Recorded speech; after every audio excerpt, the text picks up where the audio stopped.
सज्जनों, सन्नारियों, आप सब जानना चाहेंगे कि इस तपोभूमि पर भला क्या सिखाया जाता है।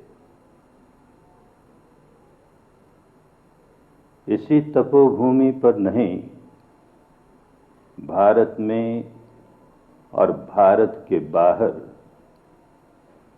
विपश्यना साधना के जितने भी केंद्र हैं, वहां पर धर्म ही सिखाया जाता है। लेकिन धर्म का मतलब ये नहीं कि हिंदू धर्म सिखाया जाता हो या बौद्ध धर्म सिखाया जाता हो या जैन धर्म सिखाया जाता हो या मुस्लिम या ईसाई या पारसी या सिख धर्म सिखाया जाता हो। धर्म सिखाया जाता है जो सबका होता है, जो सार्वजनिक होता है। अच्छा जीवन जीना सिखाया जाता है। तो इस मायने में ये भी कह सकते हैं कि हिंदू धर्म भी सिखाया जाता है, जैन धर्म भी सिखाया जाता है, बौद्ध धर्म भी सिखाया जाता है, ईसाई धर्म भी सिखाया जाता है, पारसी धर्म भी सिखाया जाता है। क्योंकि सभी चाहते हैं कि आदमी अच्छा जीवन जिए, शील सदाचार का जीवन जिए। जो कोई व्यक्ति ऐसी तपोभूमि पर आकर के तपने के लिए काम शुरू करता है, तो उसे शील सदाचार का जीवन जीने का व्रत लेना होता है। हत्या नहीं करेंगे, चोरी नहीं करेंगे, व्यभिचार नहीं करेंगे, झूठ नहीं बोलेंगे, कड़वी बात, निंदा की बात, चुगली की बात, फजूल बात नहीं करेंगे और किसी प्रकार के नशे पते का सेवन नहीं करेंगे। ये तो सबके काम की बात हुई। केवल बौद्धों को ही ऐसे शील सदाचार का जीवन जीना या केवल हिंदुओं को ही ऐसा शील सदाचार का जीवन जीना या केवल जैनियों को ही या केवल मुसलमानों को ही, ईसाइयों को ही जीना, केवल किसी एक संप्रदाय को ऐसा जीवन जीना आवश्यक नहीं है। सबको ऐसा जीवन जीना आवश्यक है। क्योंकि जब व्यक्ति सदाचार का जीवन नहीं जीता है तो समाज की सुख शांति भंग करता है और लोगों की सुख शांति भंग करता है। मनुष्य एक सामाजिक प्राणी है, उसे समाज में रहना है तो सुख शांति का जीवन कैसे जिए, ये सीखना चाहिए। उपदेश देना तो बड़ा आसान है कि सदाचार का जीवन जियो, पर करना तो बड़ा मुश्किल है। और मुश्किल इसलिए है कि मन वश में नहीं रहता है। यहां शुरू इसी काम से करते हैं कि सदाचार का जीवन जीने के लिए मुझे अपने मन को वश में करना सीखना है। अपने मन को कैसे वश में कर, तो तपने का काम शुरू करता है तो पहला कदम मन को वश में कैसे करूं। मन को वश में करने का काम किसी आलंबन के सहारे होता है। मन को एकाग्र करने का काम किसी आलंबन के सहारे होता है। तो यहां ऐसा आलंबन दिया जाता है जो सार्वजनीन है, जो सबका है, जिसे सब कोई बड़ी आसानी से ग्रहण कर सकते हैं। अपने सांस का आलंबन, सांस आता है, सांस जाता है, बस इसी को जानता रहे। आता है तो आता है यूं जानता रहे, जाता है तो जाता है यूं जानता रहे। यूं सांस को जानते जानते मन एकाग्र होने लगेगा, मन पर अपनी मलकियत होने लगेगी। यह पहला कदम। लेकिन किसी आदमी को अपने मन पर मलकियत तो प्राप्त हो जाए, मन काबू में हो जाए, लेकिन अगर उसका मन निर्मल नहीं है तो अपने मन को काबू में करके कोई बुरा काम भी तो कर सकता है। अक्सर बुरा काम करने वाले लोग अपने मन पर काबू रखते हैं और बुराई का काम करते हैं।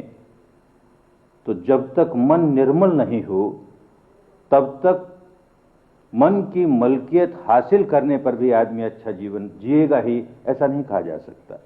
इसलिए अगला कदम सिखाते हैं कि मन निर्मल हो, मन के विकार दूर हों, राग दूर हो, द्वेष दूर हो, क्रोध दूर हो, दुर्भावना दूर हो, ईर्ष्या दूर हो, भय दूर हो, चिंताएं दूर हो, अहंकार दूर हो।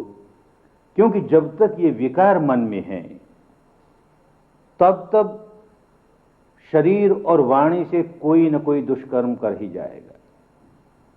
तो मन के विकार कैसे निकले, मन को वश में कैसे करे और मन को वश में करके फिर मन के विकारों को कैसे निकाले। मन के विकारों को निकालने का जो तरीका है वो भी सार्वजनीन है, हर एक आदमी बड़ी आसानी से कर सकता है। जैसे मन को एकाग्र करने का तरीका सार्वजनीन था, सब कोई आसानी से कर सकते हैं। अपने सांस को जानना है, आता है तो आता है, जाता है तो जाता है। ऐसे ही मन के विकार निकालने के लिए अपने मन को देखना है, इस समय मेरे मन में क्या विकार जागा और शरीर पर उसका क्या प्रभाव पड़ा। मन में जब भी कोई विकार जागेगा, किसी प्रकार का विकार जागे, क्रोध जागे, ईर्ष्या जागे, भय जागे, वासना जागे, कोई विकार जागे, शरीर पर किसी न किसी प्रकार की संवेदना होने लगेगी, कोई जीव रासायनिक प्रक्रिया शुरू हो जाएगी। क्रोध आया तो बड़ी गर्मी शुरू हो जाएगी, धड़कन बढ़ जाएगी, तनाव बढ़ जाएगा।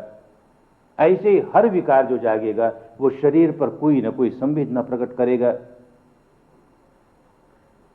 साधक को सिखाया जाता है कि उस संवेदना को देखो, बस देखो और करो कुछ मत। जैसे सांस को केवल देखना था, करना कुछ नहीं था। सांस पर नियंत्रण करना नहीं सिखाया जाता, केवल आ रहा है तो आ रहा है, जा रहा है तो जा रहा है। साक्षी भाव से देखते रहो, तटस्थ भाव से देखते रहो। गहरा है तो गहरा है, छिछला है तो छिछला है, तटस्थ भाव से देखते रहो, साक्षी भाव से देखते रहो। बाईं नासिका से गुजरता है तो बाईं से, दाहिनी से गुजरता है तो दाहिनी से, साक्षी भाव से देखते रहो, तटस्थ भाव से देखते रहो।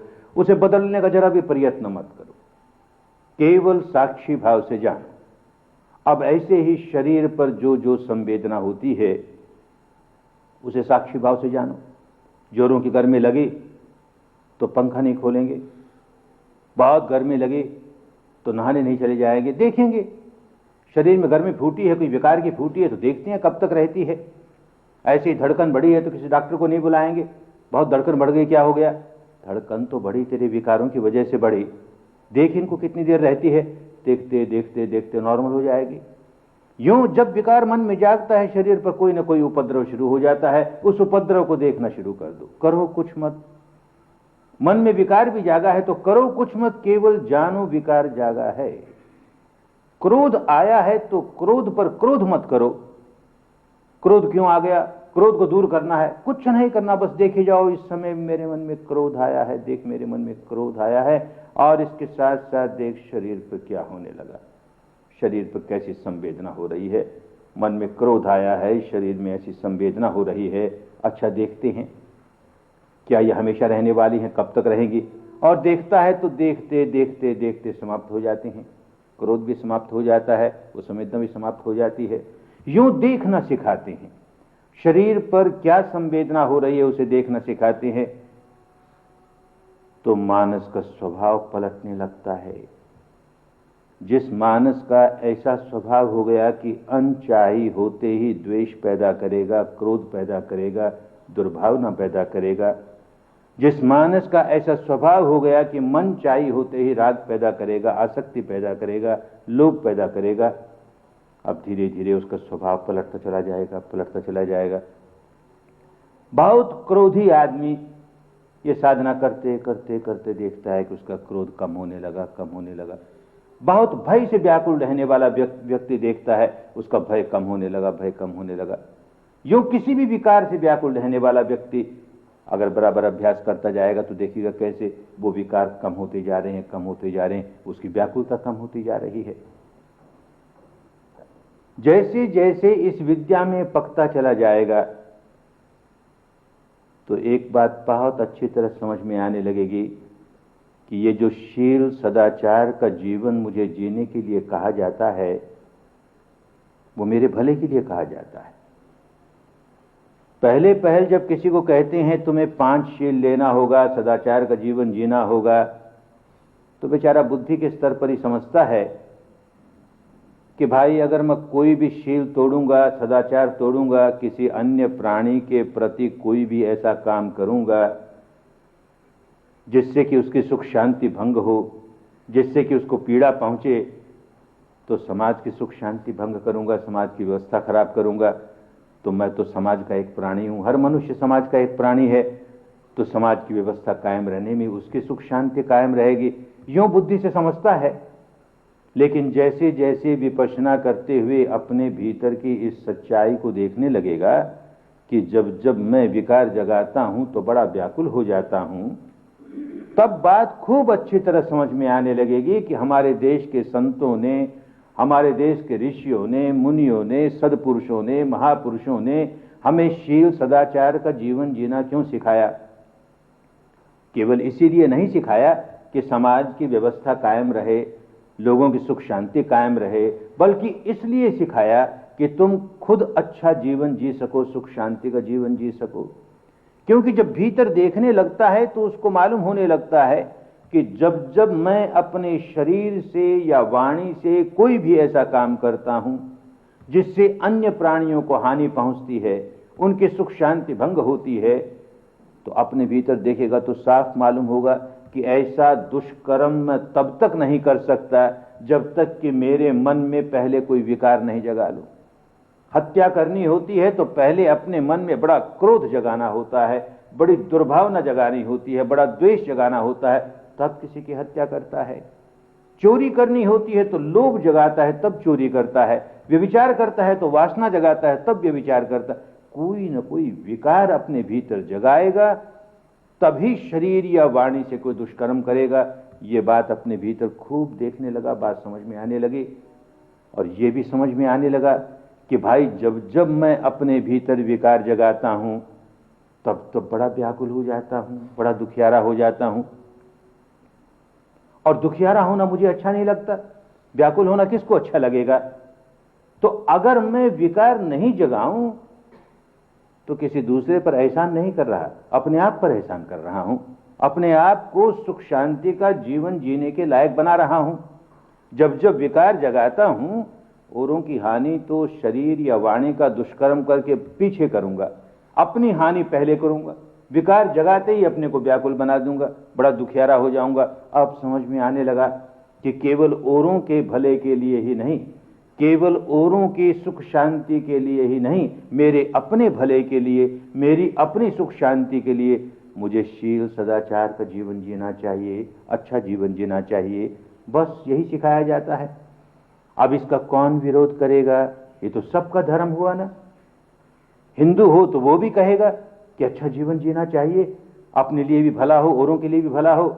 मुसलमान हो तो भी यही कहेगा, बौद्ध हो तो भी यही चाहेगा, जैन हो तो भी, सिख हो तो भी, पारसी हो तो भी। और यही कारण है कि इस तपोभूमि पर ही नहीं, जहां जहां विपश्यना के केंद्र हैं वहां पर सब तबके के लोग आते हैं, सब संप्रदाय के लोग आते हैं। थोड़ी संख्या में नहीं, बहुत बड़ी संख्या में हिंदू आते हैं, जैन आते हैं, बौद्ध आते हैं, ईसाई आते हैं, मुसलमान आते हैं, सिख आते हैं, पारसी आते हैं, यहूदी आते हैं। सबको अपनी सी बात लगती है। धर्म तो सबका होता है, किसी एक संप्रदाय का थोड़ी ही होता है। यद्यपि ये विद्या कि कैसे अपने आप को देख करके, अपने विकारों को देख करके उससे मुक्ति पाई जा सकती है, अच्छा जीवन जीना सीख सकता है, ये विद्या यद्यपि भारतवर्ष के इस महापुरुष ने, भगवान बुद्ध ने सिखाई, लेकिन उन्होंने कोई बौद्ध धर्म नहीं सिखाया। इसलिए यहां भी कोई बौद्ध धर्म नहीं सिखाया जाता। किसी व्यक्ति को बौद्ध बनाने के लिए विद्या नहीं सिखाई जाती। जो हिंदू है वो अपने को जीवन भर हिंदू ही कहता रहे, जो मुसलमान है अपने को मुसलमान ही कहता रहे, जो सिख है वो सिख ही कहता रहे, जो बौद्ध है, जैन है, ईसाई है, यहूदी है, उसी नाम से अपने को पुकारता रहे। अच्छा आदमी तो बने। धर्म तो हमको अच्छा आदमी बनना सिखाता है, और बस यहां यही सिखाया जाता है कैसे अच्छे आदमी बने। 10 ही दिन में आदमी इतना पलट जाएगा कि अब वो शरीर और वाणी से कोई दुष्कर्म नहीं करेगा, ये आशा नहीं की जाती। ये विश्वास भी नहीं दिलाया जाता। पर ऐसा बनने के लिए कोई विद्या तो कहीं सीखें, कहीं शुरुआत तो करें। बस ये शुरुआत करने के लिए, पहला कदम उठाने के लिए लोग 10 दिन के लिए आते हैं, फिर तो जीवन भर का काम है। अपने आप को सुधारें, अपना कल्याण करें। हजारों की संख्या में लोग इस रास्ते चल करके अपना कल्याण कर रहे हैं। बहुत गुस्से वाले लोग कैसे गुस्से के बाहर निकल रहे हैं, बड़े भयभीत रहने वाले कैसे भय के बाहर निकल रहे हैं, बहुत दुष्कर्मों में लगे हुए लोग किस प्रकार दुष्कर्मों के बाहर निकल रहे हैं, व्यभिचारी व्यभिचार के बाहर निकलता है, जुआरी जुए के बाहर निकलता है, शराब के बाहर निकलता है। किस तरह लोग अपना भला कर रहे हैं और अपना भले के साथ साथ औरों का भला कर रहे हैं। कोई भेदभाव होता नहीं, मनुष्य मनुष्य है, किसी जाति का हो, किसी वर्ण का हो, किसी गोत्र का हो, किसी रंग रूप का हो, किसी संप्रदाय का हो, किसी देश का हो, किसी बोली भाषा का हो, आदमी आदमी है। अपने मन पर उसकी मलकियत नहीं है, मन उसके काबू में नहीं है, और मन उसका मैला है, निर्मल नहीं है, तो शरीर और वाणी से ऐसे काम करेगा ही जिससे औरों की भी हानि होगी, अपनी भी हानि होगी। और मन काबू में होने लगे और निर्मल होने लगे तो अपना भी भला करेगा, औरों का भी भला करेगा, तो सबको अच्छा लगता है। जो आते हैं उनका लाभ होता ही है। इस तपोभूमि पर आए हो तो जो आए हो उनको भी ऐसा मौका मिले कि इस धर्म गंगा में डुबकी लगा करके कल्याण का रास्ता पाने के लिए पहला कदम उठाएं, अपना भी मंगल साधें, औरों का भी मंगल साधें। जो आए हैं तपोभूमि पर उन सब का मंगल हो, सबका कल्याण हो, सबकी स्वस्थ मुक्ति हो, सबकी स्वस्थ मुक्ति हो।